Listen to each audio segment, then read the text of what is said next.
હવસખોર યુવકે પ્રેમ જાળમાં ફસાવી વારંવાર મિત્રની બહેનને તેના જ ઘરમાં પેંખી.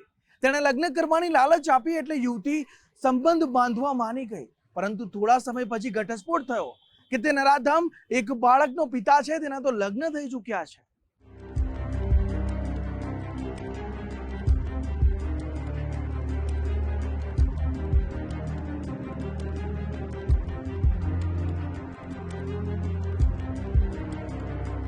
રાજ્યમાં યુવતીઓ અને મહિલાઓ સાથે શારીરિક શોષણના કેસ વધતા જાય છે.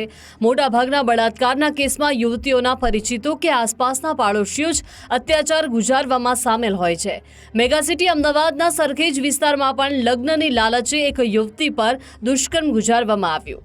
અમદાવાદના સરખેજમાં રહેતી યુવતી સાથે વારંવાર ઘરે જ દુષ્કર્મની ઘટના બની. આ રેપ ગુજારનાર વ્યક્તિ અને યુવતીનો ભાઈ બંને પહેલાથી જ મિત્ર હતા. વારંવાર ઘરે આવન જવન સમયે બંનેનો પરિચય વધ્યો. પીડિતા અને યુવક અવારનવાર મળતા હોવાથી બંનેની વચ્ચે પ્રેમ સંબંધ બંધાયો. જે બાદ યુવતી ઘરે એકલી હોય ત્યારે આરોપી પહોંચી જતો હતો અને લગ્નની લાલચ આપીને યુવતી સાથે શારીરિક સંબંધ બનાવતો હતો. પાછલા કેટલાક સમયમાં જ પીડિત યુવતી અને યુવકે 7 થી 8 વખત શારીરિક સંબંધ બાંધ્યા. પ્રેમમાં પાગલ યુવતીએ લગ્નનું દબાણ કરતા જ યુવકે ધસીને ના પાડી દીધી. આ અંગે યુવતીએ તેની માતાને જાણ કરીને પોલીસમાં ફરિયાદ નોંધાવી. આ કેસની ગંભીરતા જોતા સરખેજ પોલીસની ટીમ ત્વરિત એક્શનમાં આવી અને મોબાઈલ ફોન ડિટેલ અને ટેકનિકલ પુરાવાના આધારે સરખેજ પોલીસે વિજય બાવળિયાની ધરપકડ કરી લીધી. આ વારંવારના શારીરિક સંબંધો બાદ યુવતી ગર્ભવતી થતા અને યુવકે ગર્ભપાત કરાવવાનું કહેતા મામલો પરિવારજનો સુધી પહોંચ્યો હોવાનું સામે આવ્યું છે. જે ફરિયાદી છે એની સાથે આરોપી વિજય જેરામભાઈ બાવળવા કરીને છે. એણે પહેલાં લગ્નની લાલચ આપેલી અને પછી એની સાથે દુષ્કર્મ કરતા 4 માસનું ગર્ભ રહી ગયેલું અને ત્યારબાદ એણે ફરી જતા આ કામે ગુનો દાખલ થયો છે અને જે આરોપી છે એની સરખેજ પોલીસે ધરપકડ કરેલી છે અને આગળ તપાસ ચાલુ છે.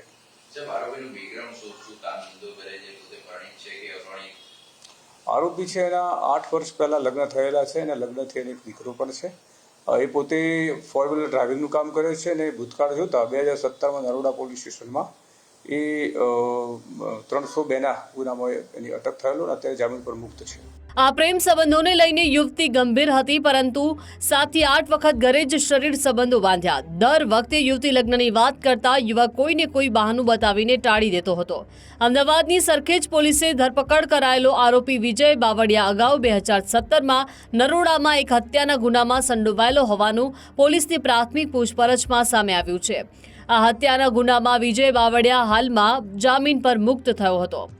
ભોગ બનનાર છે એનો ભાઈ અને આરોપી બંને મિત્ર છે, એટલે એને પહેલાંથી જ ખબર હતી કે આ મેરિડ છે અને છતાંય આરોપી છે એને લગ્નની લાલચ આપેલી અને એના કારણે આ ગુનો બનેલો છે.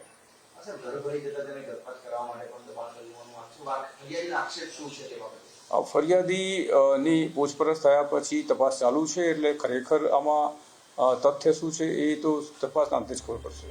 આ બળાત્કાર ગુજારનારો યુવક વિજય બાવળિયા પરિણીત અને એક બાળકનો પિતા હોવાનું સામે આવ્યું છે.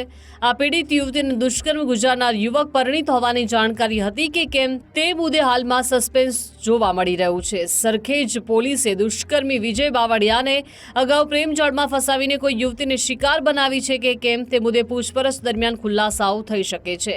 અર્પિત દરજી, ગુજરાત ફર્સ્ટ, અમદાવાદ.